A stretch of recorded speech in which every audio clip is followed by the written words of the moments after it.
Once we go live,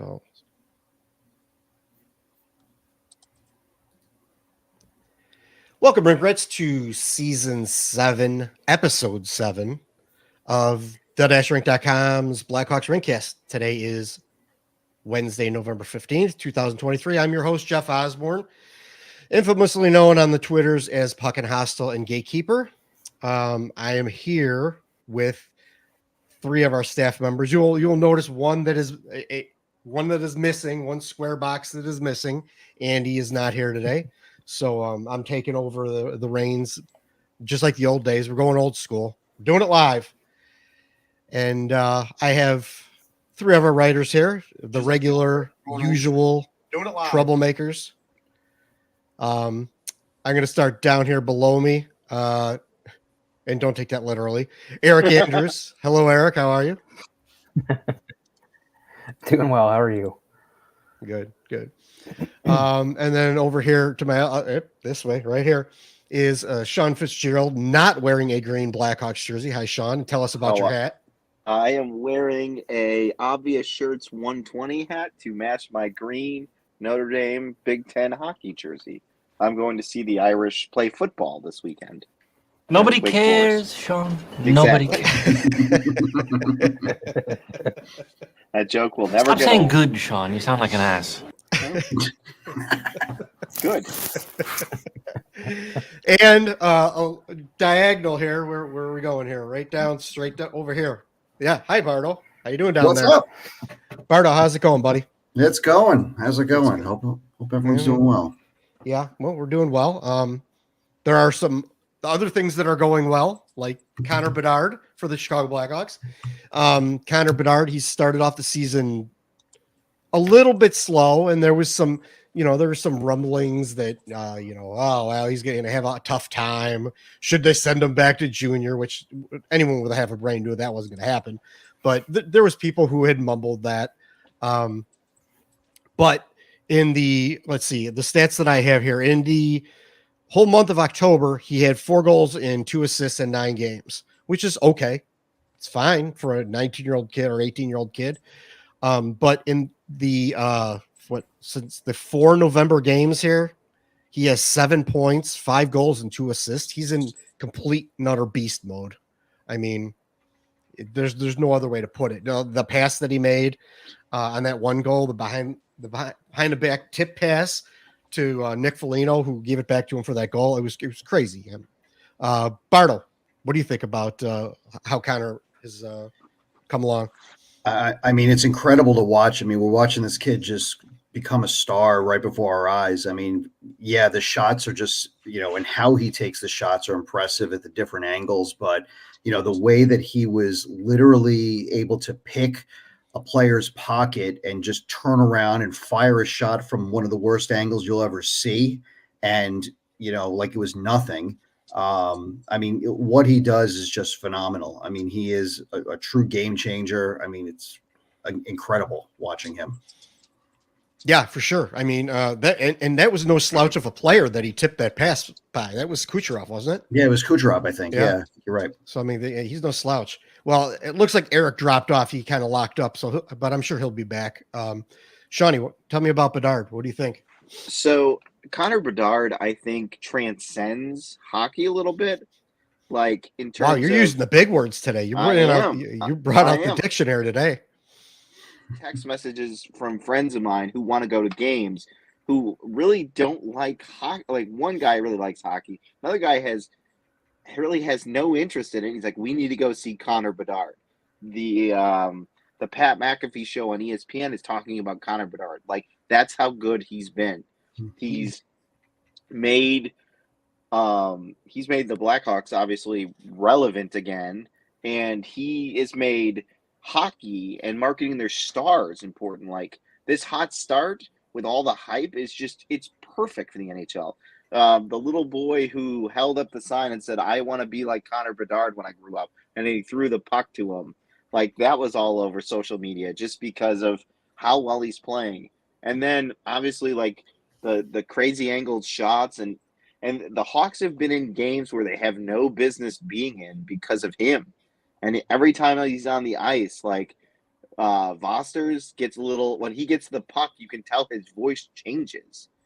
Like he says Connor Bedard, like he amps up his voice a little bit because every time this kid touches the puck, you don't know if he's going to do something special with it. It's really fun to watch. It's kind of like the same thing as like what you would hear in Pat Foley's voice when like Patrick Kane would touch the puck. Yep. I mean, I even think like comparison. I was going to say, like, beyond even Kane, the last player that I remember that people like held their breath for and watched when he touched the puck was, I don't know if you guys remember Pavel Bure when he was a rookie, and the guy, I do. I think when he came on the ice, I mean, the fans went nuts.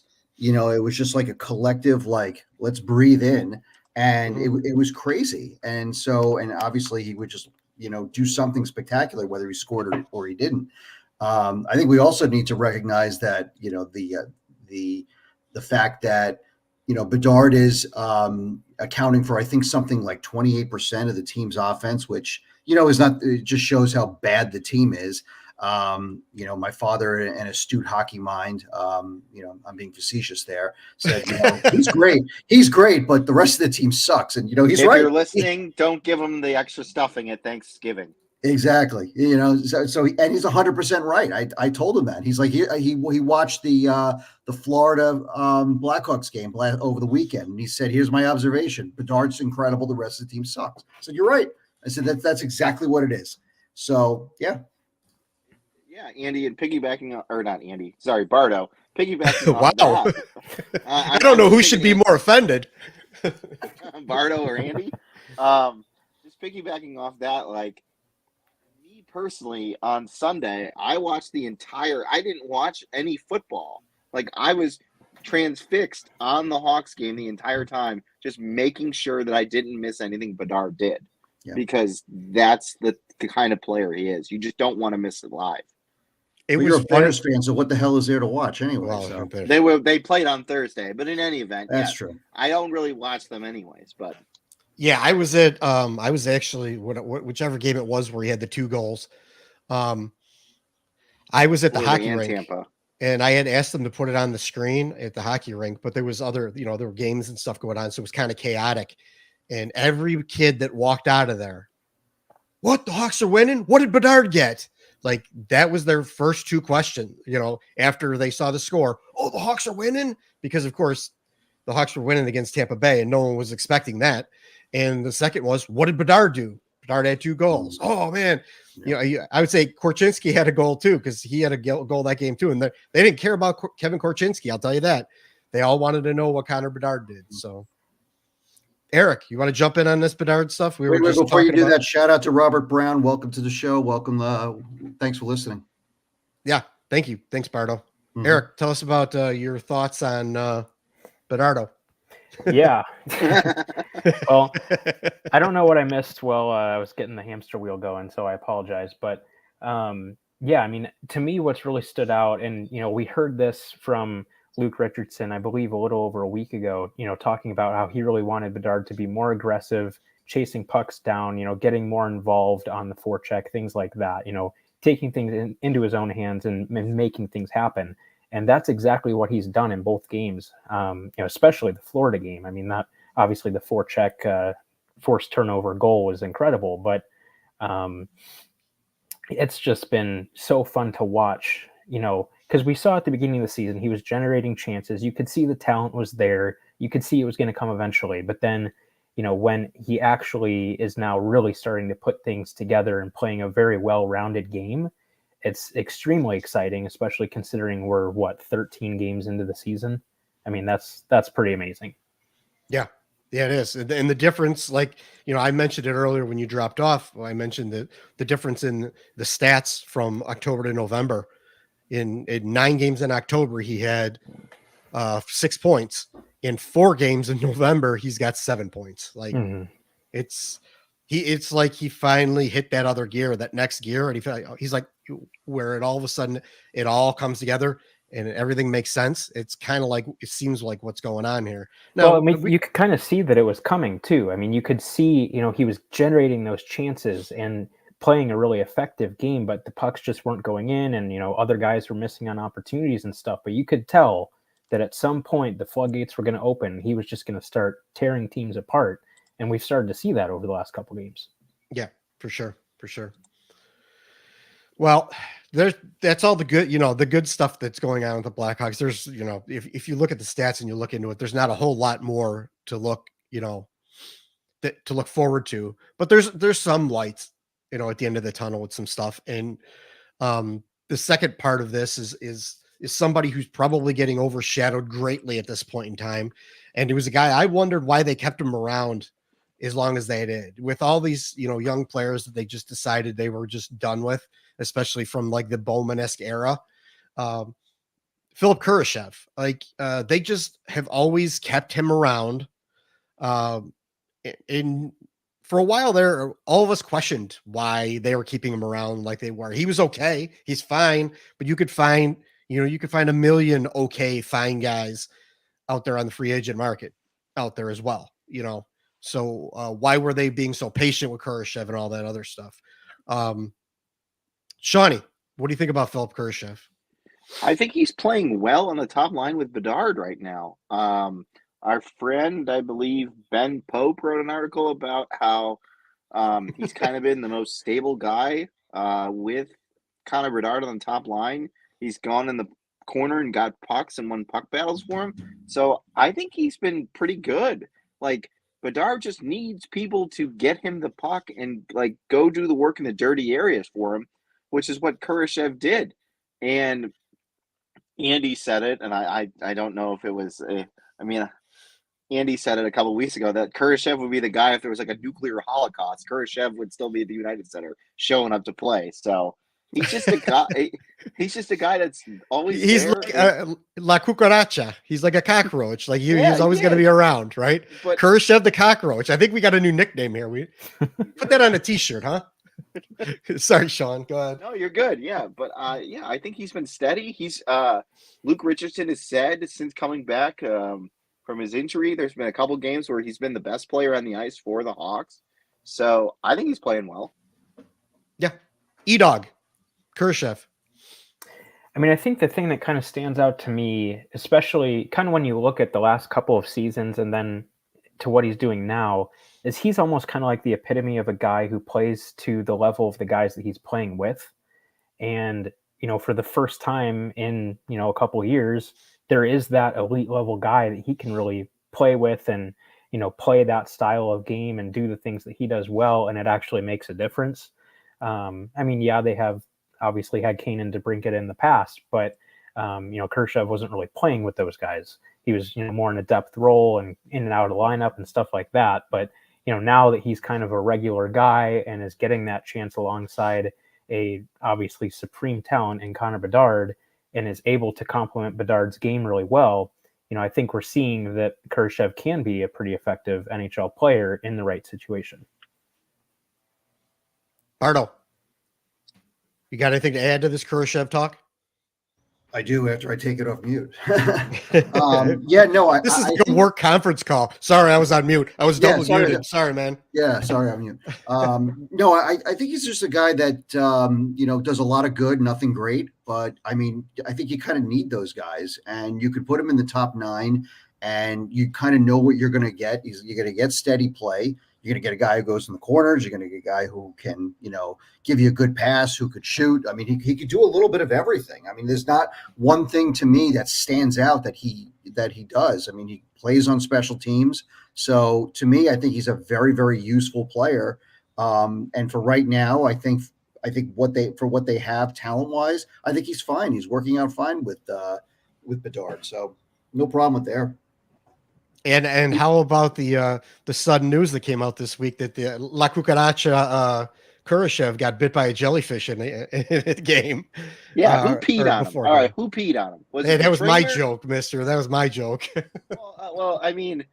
I could see Connor Murphy being like, I stepped up. Like Joey, where he couldn't pee on him. Wah, wah, wah. I've been watching a lot of Friends lately. You just made the list. Ooh, little Chris Jericho. Nice. There you go. You just made the list. You just made the list. Jericho-holics, There we go. So anyway, while there's good things, we got to slip a little bit of what I may consider bad in here. And we've been notoriously rough on this guy, and it's not why Kaiser. We've been notoriously rough on him too. But how about Lukas Reichel? What's going on with him? Apparently now we're hearing that they were working him in at center again. I don't think it has anything to do with them trying to make him into a center at this point in time. I think it's more just an injury shift thing. And they were running out of people that could take faceoffs, and he's taken some faceoffs, so they threw him in there. That's really what I think that is. They tried it. It didn't go well. I can't imagine that they would go away from it for 4 games and then go right back to it again. When things are going well and they're playing well, like there would be no reason for that. If anything, you want to give a guy who's struggling, you want to give him a little bit of room, and you don't want him to be the focus of the play right at center and the pivot going up and down the middle of the ice all game long. Like you'd want him on the wing where he can hide, maybe sneak behind some people, things like that. So, Lukas Reichel, we know how many people proclaimed him the next big thing last year because he had, an okay stint with the Blackhawks, and that's fine, that he played well then, but I wanted to see him make it through the league one time. And, now he's come back, they did all these stories about how he, he bulked up and he's, worked out and he did this and he did that. And now he comes out and like, he can't hit the broadside of the barn right now. Mm-hmm. Like he can't do it's either a whole bunch of bad luck or something's wrong or something, because for him to be as good as he looked to then turn around and look as bad as he's looked. And I think there's a lot of puff pieces going on out there praising him, trying to give him some good press, maybe make him feel better. I don't know what it is. But there's some premature puff pieces out there about how he's, finally getting better and this and that, and them trying to find some kind of like light in him playing, well right now. I don't get it. Unless, the Hawks PR staff was just, hey, do you think you could throw an article out there about Reichel? He's struggling right now, and let's try to get him some positive press kind of thing. Did they put it in his locker then? Tape it up? Look, somebody said something good about you. Yeah. No kidding. Eric, you start on Reichel. I mean, I think, for me, I wouldn't even say that he's been bad. It's just he's been completely invisible the whole season. It's not like he's been making a bunch of bad mistakes and, things like that. It's just he hasn't done anything. So it's strange. I mean, we've talked about this many times. Okay. Uh-oh, we might have lost him. I missed the punchline. Beep, beep, beep, beep, beep. Get that hamster running faster. Bardo. Yeah, we'll come back to him. Bardo, give me some Reichel news. I think the one thing that you said that was interesting to me is that, if they're moving him because of injuries back to center, it's like, what message are they trying to send? But I think it's just very strange. Like you can't keep flip-flopping him. So you either keep him in one position or not. The other thing is if they have all these injuries and they're trying to get him jump-started, I'm not sure why they haven't called up someone like Cole Gutman, who actually has played, fairly well when he's up here relative to his expectations. So, I mean, I'm surprised they haven't brought him up to try to maybe jumpstart him. I'm not saying he's the answer, but nothing else is working. He's worth a try, though. Yeah, it's worth a try. Yeah. But I think we're kind of delaying the inevitable if it keeps up this way, which is basically sending him back to Rockford. And I said this on the last podcast. It might not be the worst thing for him because they did that with Brandon Saad. Saad was a second-round pick who had first-round, pedigree going into the draft, and he fell because he had a bad final year, if I remember correctly. But he benefited from going to the minors, got his confidence back up, and learned a couple of things, and then the rest is history. So could that happen to him? Certainly. But it's like, at this point, they've got to do something. I mean, we're, 12 or 13 games into the season, he is not doing anything. I think Eric really said it right. He is invisible. He's not doing anything bad. He's just not doing anything. So I think that's the best way to put it. Yeah, I mean, the only thing you do is you see him skating out there 1,000 miles an hour. That's about what you see, but he's not being physical with it. He's not really doing anything to get to the puck. He's just kind of skating around like a maniac, kind of a lot like Andreas Athanasiou did when he was younger. Kind of the same thing. Didn't really do a whole lot of anything but skate like the wind, which doesn't do any good if you can't, do anything with the puck on your stick. It's it's basically Victor Stahlberg. Yeah. Oh, that's a good comparison. I have thought that. With big European dude, skates fast but doesn't do anything else. And then finally Stahlberg found a role on the penalty kill, and then it worked well. Yeah, for sure. Shawnee. So Andy Campbell, who's not here tonight, digs deep into the Reichel issue. He posted his article today, so just check that out. Thank you, Sean. Thank you for that plug. But Andy said in his article, and I kind of agree with it, like the 17th overall pick, like aside from the likes of Kyle Connor and Thomas Hertl, there's not like any really star players that have come out of that pick recently. Now, I know Reichel he was really hot when he came up last year. He's been really down. I think where he's at is probably somewhere in between that. Yeah. I would agree with that. I don't think he's the superstar, but I don't think he's as bad as he's been. So I agree with Gate and Bardo. If they have to call up Cole Gutman to get him going, call up Cole Gutman to get him going. Like, you've got to do something, because regardless of what happens record-wise this season or points-wise, like, you've got to have your building blocks in place for when the next wave of prospects come. Like we were discussing when Oliver Moore and Frank Nazar and Samuel Savoy and all those guys that are ready to when they're ready to make the move, there's already pieces in place. You're not filling holes you already think you have already been filled. You're just supplementing to that. How about Tag Thompson? Will Tag Thompson fill any of those holes? Well, Gerald Gallant and Tag Thompson, maybe Maxime Domi. Sean Goldstein. Don't forget Sean Goldstein. Yeah, they'll all go out for dinner and a pie some night. So, Eric, you got any other? I know you started to talk about Reichel and then you kind of dropped out. You got anything else you want to add to it, or you want to move on? Internet issues is my bit, Eric. I know. I apologize. It only does this when I'm trying to record a podcast. So, love that. Yeah, I mean, I think for what? I think you guys, from what I heard, covered it fairly well. But, the thing that I always kind of go back to with him, and a lot of people, kind of going on what Sean just said there, people have these high expectations for him, thinking he's going to be a top line guy. Based on what his skill set is and just kind of what he is, he's a middle six winger on a cup contending team. He's a third line winger. There's nothing wrong with that. Every team needs that. But he's not, a game-changing type of player that's going to change the trajectory of a franchise. Now, hopefully, Oliver Moore can be that 2C long-term. We obviously have, the number one center on lockdown at this point, so that's great. But, so you don't need him to be a top six center, probably, hopefully. But he's not even a center, as we've seen. So it's like, okay, why can it not just be okay for him to be a middle six winger? Why is that a problem? I finally remember someone saying that Lukas Reichel's upside, probably his ceiling, was middle six winger, and that person was vilified for that.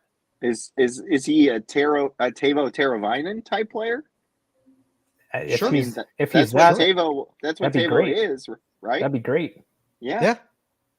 And there's nothing wrong with that. People don't understand that. That's the biggest problem, is people don't understand that that's okay.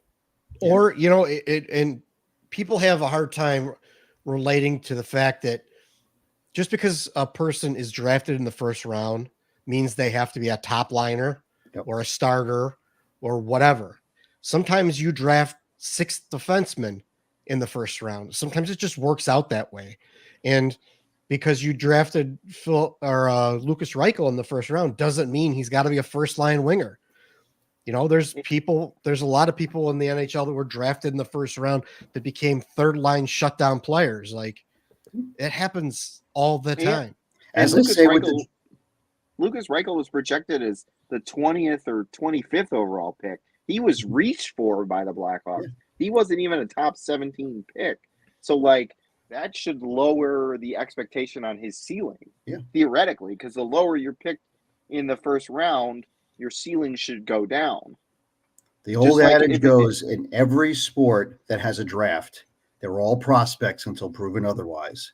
So we can project them for every single, what they are, what they might be, what they won't be.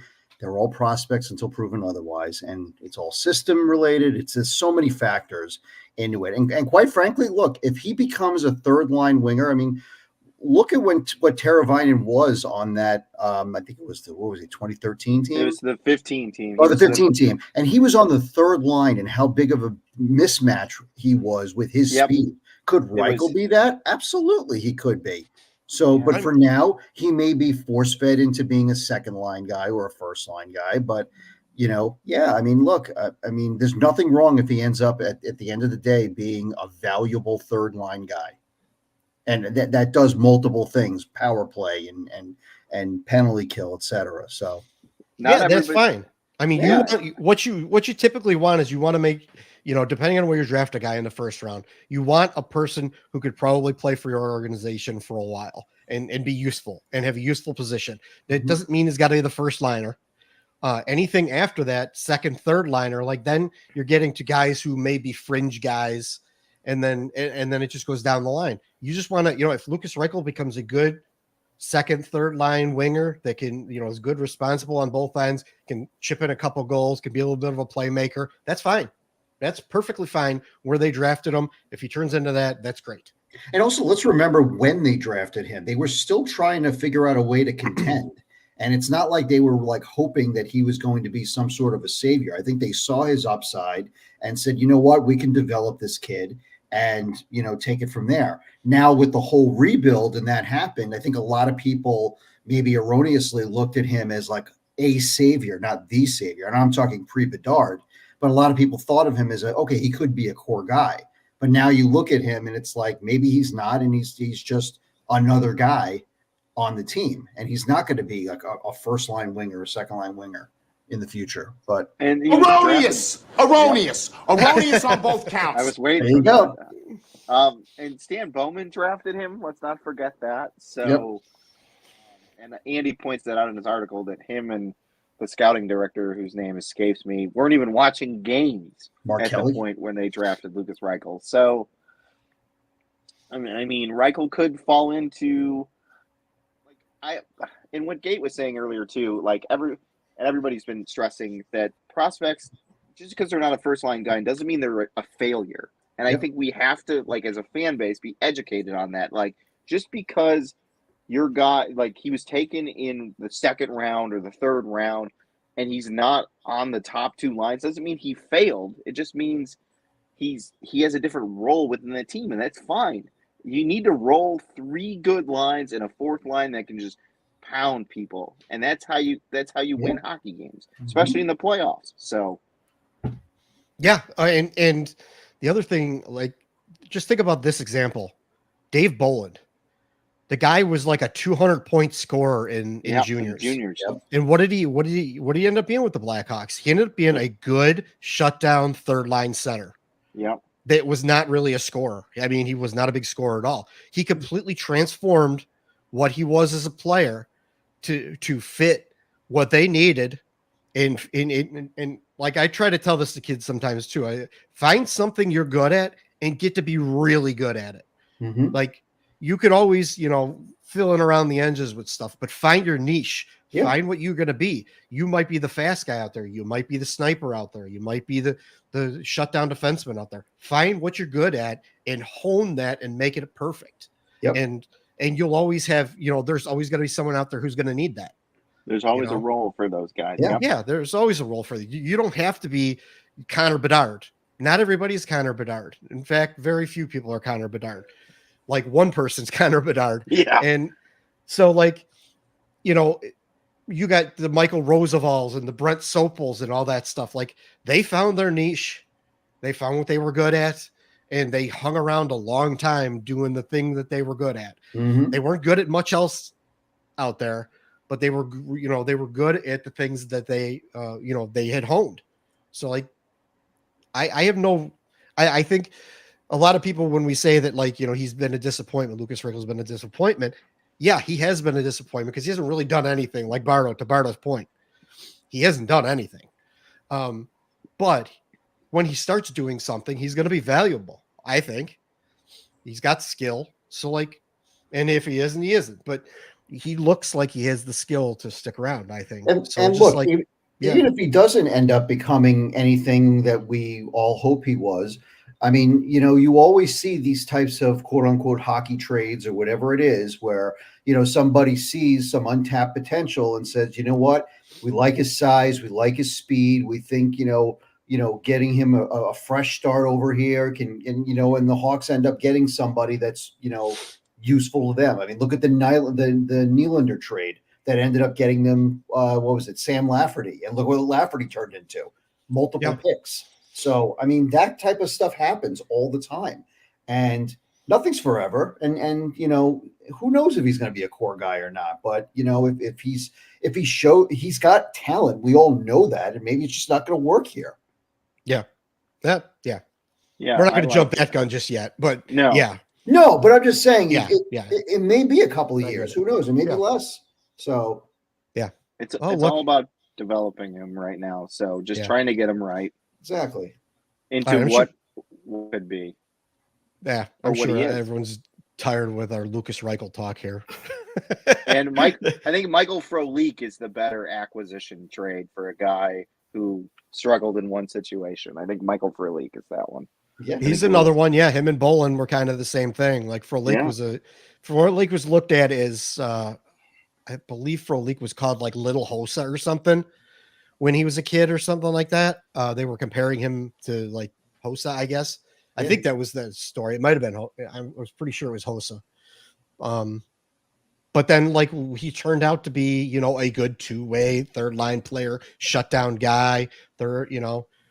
Scored that great. Scored that great playoff goal, or was it a playoff? It was against the Red Wings. Yeah, that it was the penalty shot, that move he made.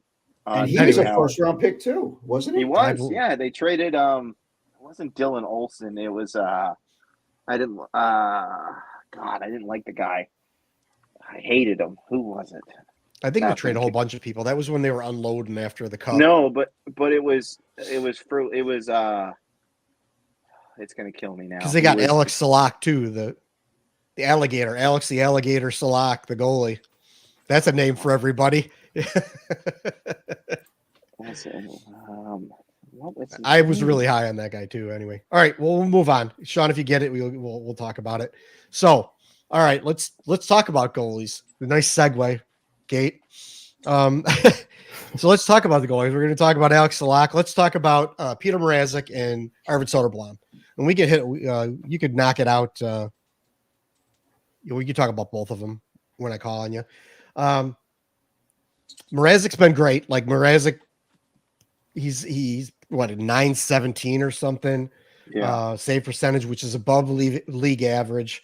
If he could just stay healthy, he would be fine. Soderblom's been bad. There was a couple of times, in the one game in particular, where he should have definitely been pulled. I think he gave up 6 or 7 that game. It was Arizona. Yeah. I mean, he was awful in that game. I mean, he just wasn't seeing it. And I like Arvid Soderblom. I think he's got a future as a backup, probably, maybe a fringe starter somewhere. But he's still young, and he hasn't been feeling it. So, but I am surprised about Mrazek, and let me throw this out to you guys a little bit here. I was thinking if Petr Mrazek can hang in there, and now this is before some recent events happened, but that I was thinking about this. If he could stay healthy, could we, or the royal we? Yeah, nice talking with you, Kev. See you around. could we send Petr Mrazek to the Oilers for Jack Campbell and some sweetener, like some picks or something like that, and hang on to Jack Campbell, and then you could buy Jack Campbell out after a year or two. Mm-hmm. What do you guys think about that idea? That was just something I was thinking in my head when of course things changed because they actually fired the coach. But normally what you hear people say is that before you fire the coach, give them one trade, give them a trade. And maybe they traded obviously we're unhappy with Jack Campbell. Give him Petr Mrazek, who's, costs next to nothing, is playing very well. Like maybe you could talk a Ken Holland into something like that.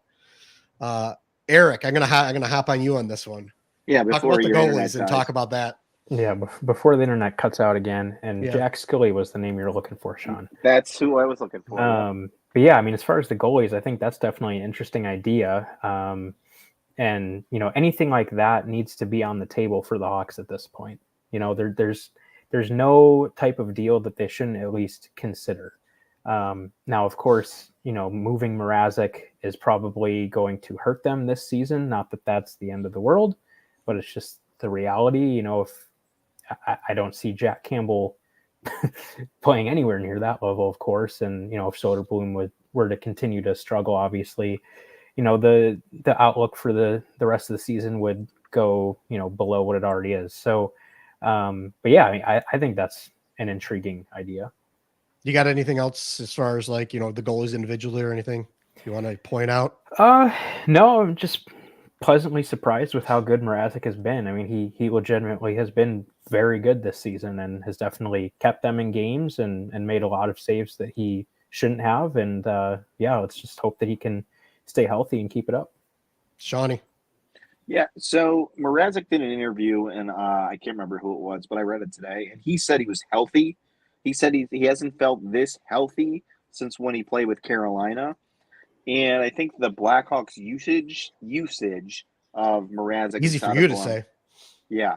Has kind of helped Mrazek stay healthy because he really doesn't play. He hasn't played they've kind of split it down the middle. So each guy, it's your turn, my turn, your turn, my turn. So I think that plays into it. And Mrazek's been really good, especially considering how many pucks he sees. Because the Hawks defense, I know most of us who have been watching, they're not. It's not Henrik Zetterberg and all those guys back there. It's we're with Luke Korchinski and Wyatt Kaiser doing the El Matador defense at times. Well, yeah. So, if you look at the stats, like I pulled up the stat, the high danger chances against, they're like almost in the bottom 2 of the league. High danger goals against. High danger save percentage is actually not bad, and their 5-on-5 save percentage is actually pretty good, 91, like as a team, and that's including Soderblom. So and I think Soderblom, his numbers look way worse than they actually are. I think the Arizona game was just the Hawks themselves overlooked the Arizona Coyotes, and Soderblom just was bad that night. So it was a combination of his team overlooking their opponent, and he was bad. So that's why he gave up 7 goals that night. And I think with Richardson trying not to overuse Mrazek and his workload, I think that's why Soderblom wore it for the 2 periods. And then he's got one other bad start. The thing with Soderblom that I've noticed is consistency. He hasn't been consistent. If you can give us league average goaltending or just slightly below consistently, that's perfect for right now. But he hasn't been able to do that. He was really good against Boston. He was really good against Toronto. Then he was trash against Vegas, which understandable. They overlooked Arizona. Then he was really good against New Jersey. And then he had a save percentage below .90 against Florida. So just some consistency out of Soderblom would be a huge lift for this team and would help his outlook for the future. Because he's right now their tentative heir apparent to the net because Drew Commesso is not ready yet, and Jackson Stauber, as I said in my article, is a minor league goaltender. Go ahead, pump up your Jackson. Sean did a very nice piece about Jackson Stauber, so go over to the-rink.com, read Andy's piece about Reichel, read Sean's piece about Jackson Stauber if you want to read more about that. Bardo, goalies. Yeah, no, I mean, I'm seeing the exact same thing you guys are. I mean, Soderblom is just way below average, and every night it's like an adventure. I mean, I'd like to see him more consistent. Mrazek, I mean, We all would. Yeah, I'm pretty much. I know what I'm going to get every night. At least, at worst, average goaltending, if not slightly above average. Another place I was thinking about to potentially trade him is Colorado. Because they just lost Pavel. I don't know how to pronounce his last name. But Francouz. yeah, I was going to say, don't let me handle that one. Yeah, exactly. We're not. So he'll be tag Francouz. Yeah, I mean, they're an Alex Georgiev injury away from being in up a creek. So they need They'd be a like reliable Tampa with second Matt goaltender. Tompkins. Yeah.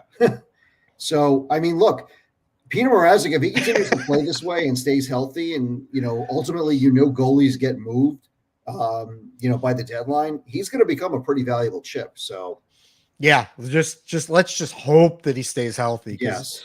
He is fragile, to say the least. So, but I think what you said in terms of a Fragile, trade that French. brings back a veteran goalie like a Jack Campbell, somebody like that, or like that has like a horrible contract, I think that might be the better way to go, because I don't think they really want to go with. I mean, they're not tanking, and I don't think they want to go with a combination of Soderblom and Stauber, because I guess he would be the next guy up. So I think they would honestly, you'd think, like, for Campbell, who's probably going to need a fresh start, going to like a young team that there's no expectations, the fan base is still hanging in there. You're not going to hear night in, night out, why did Campbell do this or why did Campbell do that? He could be if you watch him on the TV series, like, he seems like a good dude, a good teammate, supportive guy. Like, he'd probably be, a good mentor to the younger guys. Sure, is he expensive? Yeah. Would you probably have to use a slot to buy him out, or before his contract's up? Maybe, yeah. But if you get some sweeteners out of it, send him Petr Mrazek so they have a goalie back, and get, I'm not saying you're going to get a first round draft pick for taking Jack Campbell, but you might get a second. Throw that on top of it. If Campbell wants to leave, apparently he has a modified no trade clause, so he has 10 teams. So hopefully the Hawks aren't. Well, on the list. I mean, let's be honest. You go to Peter, or you go to Campbell and go, do you want to play in Bakersfield, or do you want to play in Chicago? It's up to you, man, because otherwise you're gonna be playing in Bakersfield, riding the bus, just like the Charlestown Chiefs, for the all winter long through Canada. Or you could go to Chicago and you could live it up in a nice big city, get a fresh start, get a picture in front of the bean. You never know. Yeah, get a picture in front of the bean, mentor some kids, like, and like I said, I like Jack Campbell. I think he's a nice dude, but like, it's not working in Edmonton, and like, who could have foreseen that? Going from Toronto, where surprisingly he was actually good, and then going to Edmonton.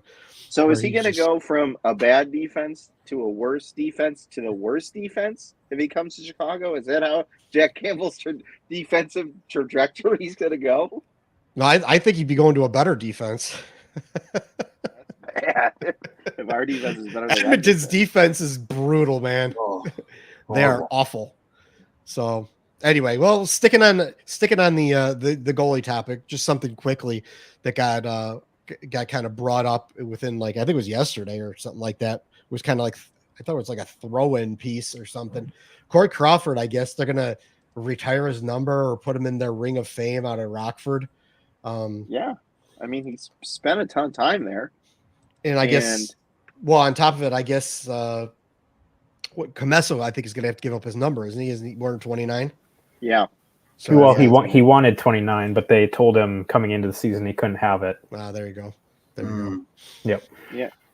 Crawford, so I mean, it's Corey Crawford. I was always a Crawford apologist. Like, I thought that he got a bad rap a lot of times. He was solid. He was frustrating early in his career. He would give up some head scratchers. The first goal against Vancouver in 10-11, that knuckle puck that went in, and they lost game 1, I believe. That was. But he cleaned it up. Yeah. And then, for the 13 cup run, the 13 and 15 cup runs, he was the best nails, player. man. He was there, So it's like,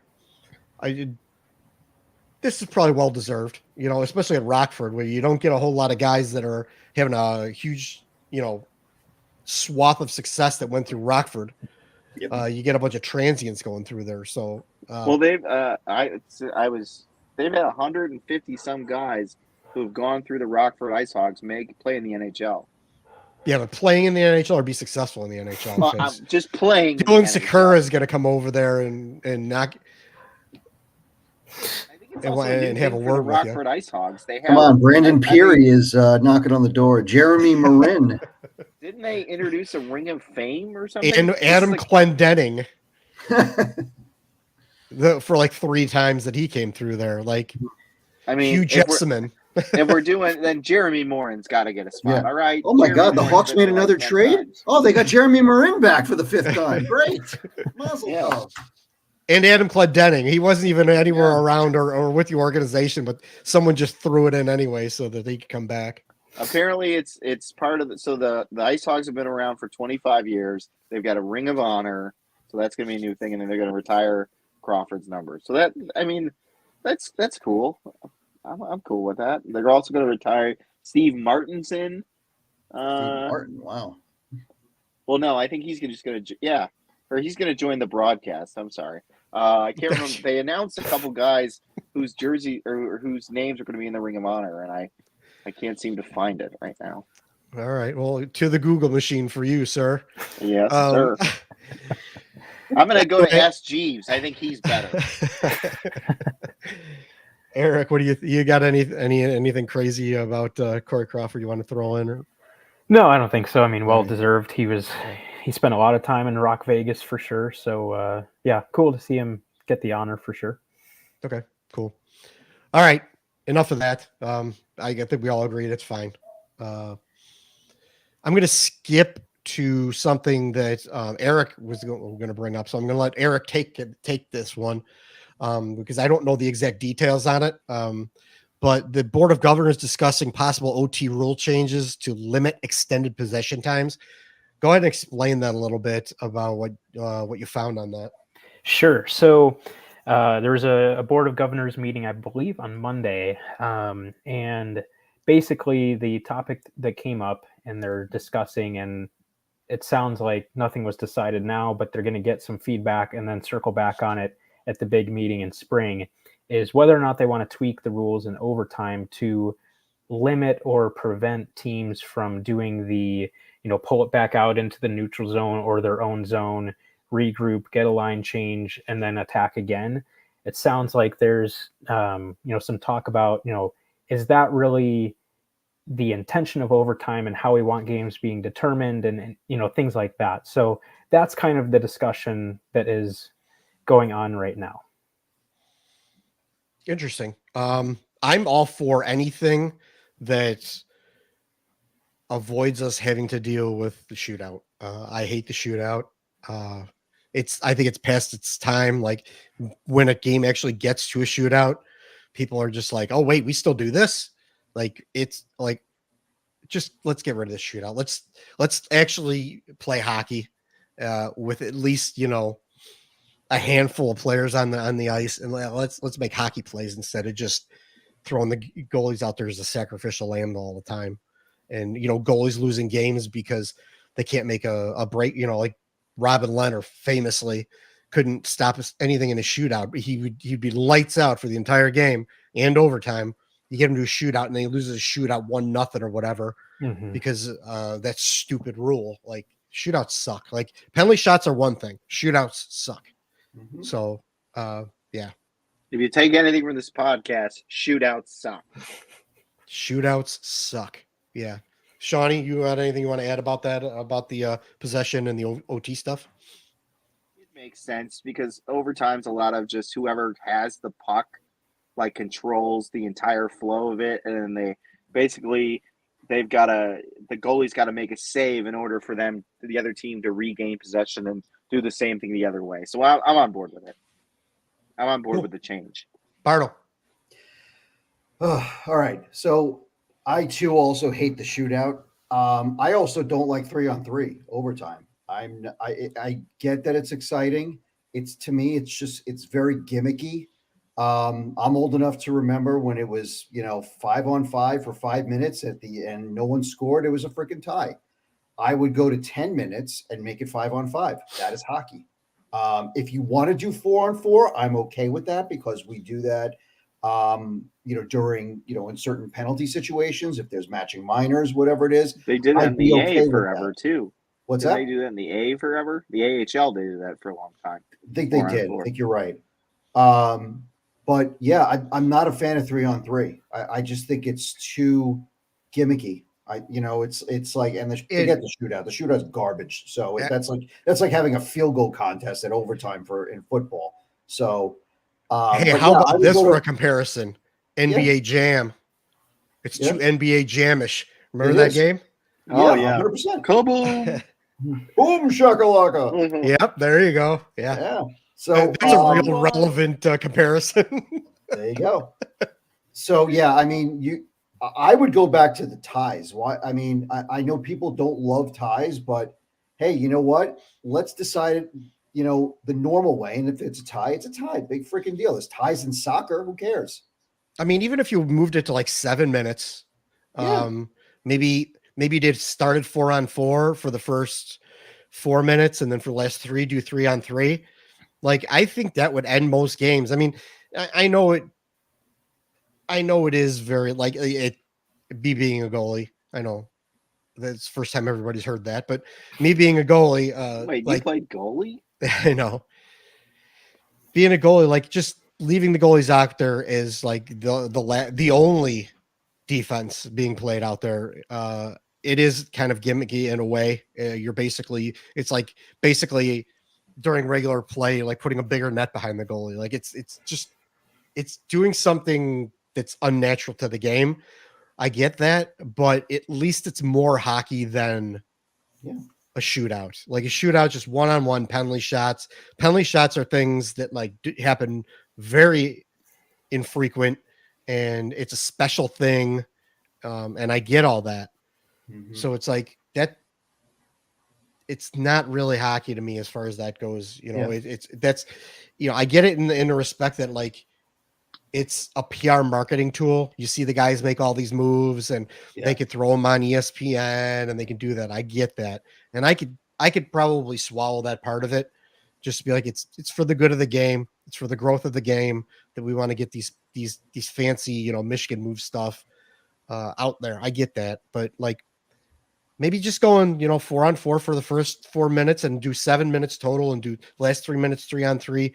You got to think there's going to be some tired guys out there.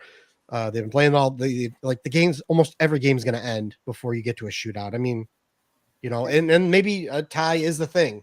Maybe a tie is a thing after 7 minutes. Maybe you just say that's it. It's over. Because here's the thing. I mean, to me, there's nothing more exciting than overtime hockey in the playoffs. And I know it's different than a regular season game in the middle of November. I know it's different. I get that. The stakes are a lot higher.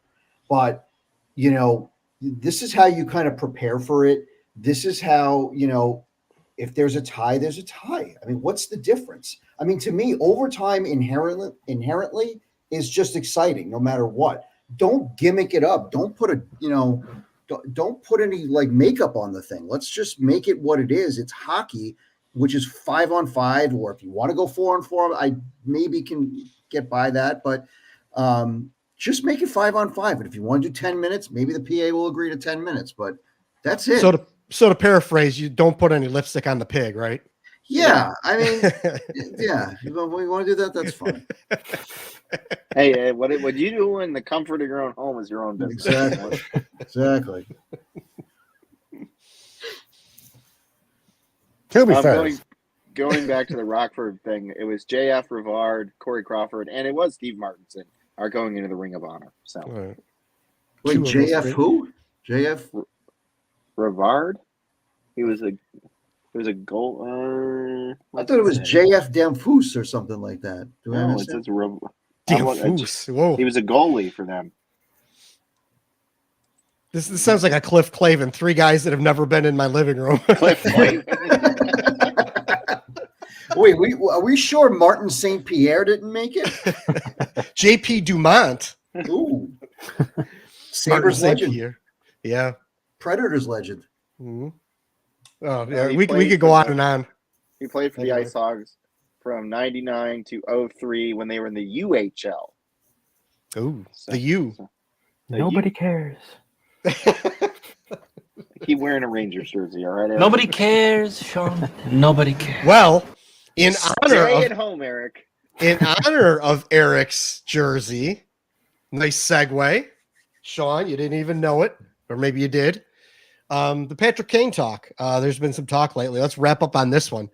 There's been some Patrick Kane talk that where he may or may not go. As Sean was talking about in our pre-chat before we started this, Tag Thompson got hurt in Buffalo, and that may ratchet up a little bit of hope that maybe Patrick Kane will make it back home, his real home, not his second home in Chicago. But there's some other stuff out there. Eric, what do you think?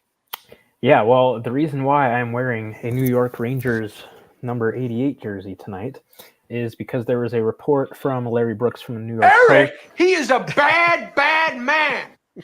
Classic. A report from Larry Brooks from the New York Post yesterday that said that the Rangers are not in on Kane this time around. So, obviously with the teams, in question of who might consider him, obviously the Rangers were always kind of assumed to be in that conversation. So it's interesting to hear that they're not in on him at all this time around. There was also a report that he had met with the Toronto Maple Leafs the other day. So I don't know how they would manage to do that, but there's that. Obviously with the news of the great Tag Thompson getting hurt, the Sabres definitely could make a lot of sense. And I still feel like the Stars and Panthers are definitely going to be in it as well. Bardo. Yeah, I'm not surprised that some teams, I think we're going to see more teams drop out. I think there's going to be a lot of concern about his injury because not a lot of players have come back to be what they are. I mean, he's going to have to take a 1-year deal, in my opinion. 1 year, sure. $3 million, 1 year, $4 million. If anybody's going 2 years, $8 million for him, they're crazy. And he should jump at that too, because he's not getting anything from anything more than that. But yeah, I mean, the injury is still a concern because of the type of injury specifically. So we'll see. I mean, it looks like we're going to get a resolution on this probably in the next week or so. Shawnee. I'm staying with Buffalo. I think he doesn't want to go to Buffalo, but I think he's going to run out of options. And Buffalo's literally going to be the only team like, we will let you come and play in late November or early December like you want to. You could play out this year. We'll have Kane Buffalo Sabres jerseys. They'll sell like hotcakes. And Eric will have one. Eric will have one. Maybe he'll get a Tag Thompson one too. You never know. Yeah. And that's, while wearing that's his what's gonna Tage happen. Hoyer watch. Yeah. Yeah. If you can afford a Tage Hoyer watch, why are you on this podcast? All right.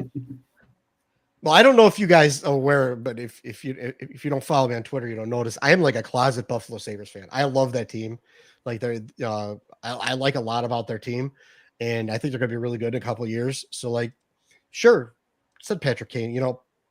Bring Patrick Kane home. Like, I don't know that for them, I don't know there's any downside for it because he could just walk in there on his reputation alone and sell a ton of jerseys because he's home and everyone wants to see, it was kind of like Chelios in Chicago and, everyone wanted to see the hometown guy. When he played for the Wolves, Yeah. Well, it's funny because the Sabres are a team that just always has, and they've had for the last several years, a lot of young talent. And it's like, could they get somebody in there that can teach them how to win, how to be a pro? There's probably not many people better to do that than Kane. So. Yeah, I mean, they've got Tuck, Thompson, Skinner still there, Don Granato. was an assistant with the Blackhawks, I believe, at one point. He was like some some random assistant. So Kane's familiar with the coach on the staff there. So it's not like he's walking into somebody he doesn't know. And Kevin Adams is the general manager.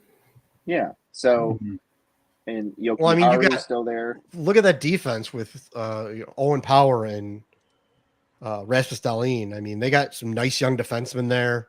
Yep. Tage Thompson, and you got Jeff Skinner still there. But you got, Tuck. You got a lot of nice young kids in there that are just like push them over the like. Should have been a Blackhawk, Dylan Cousins. Yeah, Dylan Cousins. Like he's turning out to be a nice player. Yep. They've got a few really nice players that are sitting there, and their goaltending is okay. Devin Levi's got to figure some stuff out, and Ukko-Pekka Lahonen, I think is next. Lukanen. Yeah. I was going off the top of my head. I don't have it on the screen, so that's the best I can do. You were trying to pronounce it. I like him. We get it. I like him too. Like I think that once they get their feet set, there's gonna be two good goalies. Like I think it and for some reason I just got a soft spot for like those old Buffalo jerseys, like the blue with the gold, and a little bit of white piping on there. Like I love those blue jerseys for some reason. Like I don't like them when they're St. Louis blue, when they got a St. Louis Blues logo on the front, but I love it when it's got the Buffalo Sabres logo on the front. So and Buffalo will finally get Patrick Kane, and they won't have to give up Ryan Miller for him. There you go. Excellent. Yeah. Anyone else got anything to say? Anything else about the Kane thing? Or we go with that? All right. No, I did put out for questions, but we really didn't get any. It was kind of a last minute thing. So we'll probably wrap it up. But before we do wrap it up, I do want to bring up, since we're doing this more often, Andy has been doing a great job. I'm just fill-in guy tonight, but since we've been doing it a little more often, and we do see that people are actually listening and watching, but if you could go to the podcast app or look up the podcast on Apple Podcasts, and if you could leave a review and a rating on there, that would be really nice. We haven't had any real ratings or any actually reviews on there for a couple of years, actually. Well, we know Bard's people guy left Andy's school. That's why we don't get reviews anymore. There you go. But yeah, I mean, I know a lot of you kids out there know how to use the app and how to get in there and put reviews. But if you just, it will bump us up a little bit. It'll get us a little more, further up the charts and recommended, and we'll get more listeners and what. And actually, like what I would like to do, and my plan is, I've still got, even though we don't really promote the puck hockey thing, I have some puck hockey swag that I could. I've got way too much of it. And I'd like to give some away to some listeners, or maybe somebody that leaves a really good review up there. I might be able to. Now, granted, you're probably gonna have to be like the same size as me, because it all came in my size. But if you wear a large or an extra large, and you want, a piece of puck hockey swag that I might have laying around here. So Ray's going to leave a review and get a shirt. Is that how it's going to happen? He'd have to figure that out. He'd have to have his daughters figure it out for him on the app. Probably. So yeah, that's a little bit of inspiration. And if not, if it's not even, Jake Pro said, "Save my marriage reviews are a plus." Thank you, Jake Pro. Jake Pro has been around so long. He used to listen to the Puck and Hostile Shoutcast back when I was doing that before this. So more than 7 years ago. So thanks, Jake, on that one too, for continuing on to be a fan. But yeah, even if we don't have like a shirt that'll fit you, maybe I could find some like Rink decals or something like that around here that I could send you. So please just go out there. It would help us out if you go out there and give us a positive review. I don't think we're quite as under turmoil as we were with some of those reviews. If you look at them, it's people that very targeted came at me and John way back when, but that times have changed. Andy's a little more of a democratic guy, and doesn't ruffle as many feathers. Neither does Bardo or Sean or Eric. So if you like, I just make you guys stop talking. That's all I do. Yeah, I know. Dead silence. Yeah. Anyone else got anything that they need to plug or get out there? Well, I got Go ahead. Say, I'm probably not going to finish this article, but Matt Tompkins deserves to start against the Hawks just for languaging in Indy and Rockford. Did you know that the record for most wins in the ECHL at 29, and he ranks like top 5 or top 3 in minutes and saves. So I think it'd be a nice thing. He's a minor league goalie who's just getting a chance this year to start against the team that drafted him. So there's I was surprised they didn't actually start him in that game, and it didn't matter anyway because they got smashed either way. Yeah, but that game in Tampa I thought would be nice. But yeah, in Chicago might be actually a better idea. yeah. So I kind of agree with that one. Also, I know Eric never pumps his podcast, but pump your podcast, Eric. You probably get more listeners than we do, but pump your card podcast. Sure. For any hockey card collectors, check out Sunrise Cardcast. It's me and a collecting buddy from the Toronto area that we talk cards. We show off stuff that we get. We open boxes of cards. We have people from Upper Deck and other card companies on to talk about different products and share insight on things. And yeah, we have a lot of fun with it. So if you're into collecting or are interested in collecting or curious about collecting, obviously now is a good time to get into it with Connor Bedard's rookie cards starting to come out. So yeah, check that out. Sunrise Cardcast. You can find it YouTube or any podcast platform pretty much. So thanks, Nate. And Eric will get you a deal on a card if you're looking for one. That's right. Andy and I do a lot of Andy will just text me out of the blue sometimes and say, hey, can you find me this? Or hey, I saw this online, can you find one, whatever it is. So yeah, and Gate too. I've helped Gate out with some Stan Mikita and Colin Delia stuff in the past. So Dylan Strome rookie cards are still readily available. I have some that I am happy to sell to anybody interested. There you go. I got to give a quick birthday shout out to my son Dylan, who turns 10 on Sunday. So nice. Happy birthday, buddy. Love you. Woo! All right. Good job, Dylan. Awesome. Cool. I've got one last shout out here. Sure. Yeah, bring it. To our leader of the Colorado division, Brennan.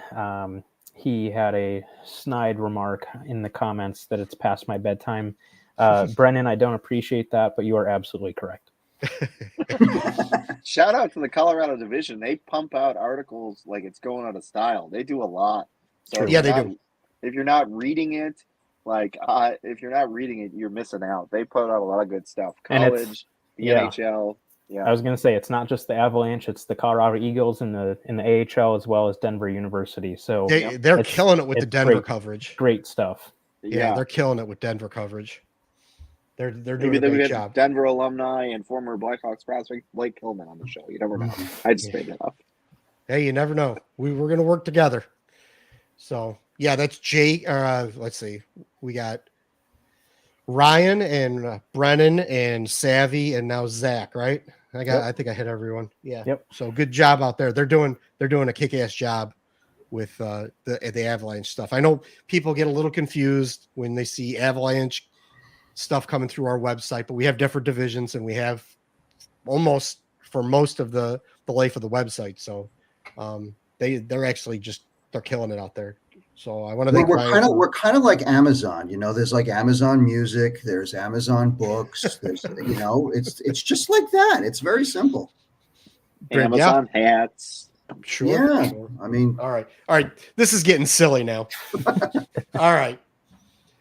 Well, with all that stuff, we've done all of our plugs. Make sure you follow us on all the social medias at the Rink Official on almost everything. For the Chicago divisions, at the Rink Chicago, at the Rink Colorado on Twitter or X or whatever it's called now, Zeet or whatever Elon's calling it today. The Rinkcast too, and I'm at Puck and Hostel. We have Bardo, it's ASB 1216. I remember that off the top of my head. And Eric is WA Laxer 19, and Sean is Diesel DISSA. Is that Diesel? DIESAL 3426. I didn't earn the E. That's why I don't have an E. Yeah, I was gonna say you misspelled it anyway, which is so Sean. Yeah, it's right on brand. I misspelled it and mispronounced it. It is on brand. And don't forget Andy Campbell 16 on Twitter too. say something nice about him. If you want to put that in the review, talk about how Andy's great, and whenever Gates on, he ruins it. That's fine. I'm cool with that too, which wouldn't be far from the truth. So until next week, I think we got tomorrow. Is it tomorrow they're playing the Lightning? Yep. So, Tomorrow they play the Lightning. Tomorrow they play the Lightning. Let's see if Connor Bedard could continue his goal scoring pace. And until next week, when maybe Andy will be back, maybe Andy won't be back, but probably will. Until next episode, see you on the rink.